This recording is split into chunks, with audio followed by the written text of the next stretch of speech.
ঈদুল আজহার বাকি আরও ২ সপ্তাহ। এবার আগে ভাগেই গবাদি পশুতে কানায় কানায় পূর্ণ হাট। কোরবানির জন্য দরদাম করে পছন্দের পশু কিনছেন ক্রেতারা। রাজশাহীর ঐতিহ্যবাহী সিটি হাট। এখান থেকে ব্যাপারীরা কোরবানির পশু কিনে নিয়ে যাচ্ছেন ঢাকা, চট্টগ্রাম, সিলেট সহ দেশের বিভিন্ন প্রান্তে। খামারিরা জানান, হাটে এখন কোরবানির পশুর দাম তুলনামূলক কম।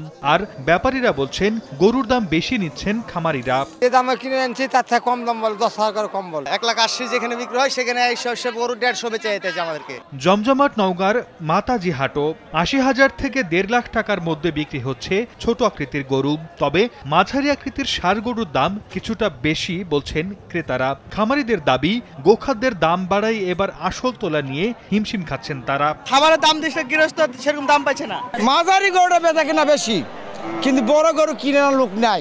গতবারে যেটা কিনছি আমরা 1 লাখ দেয়, এবারে 90 কম লাগছে। নওগাঁ প্রাণী সম্পদ অফিসের তথ্য মতে জেলায় এবছর প্রায় 8 লাখ পশু কোরবানির জন্য প্রস্তুত করা হয়েছে। সর্দার মোহাম্মদ আরিফ, সময় সংবাদ।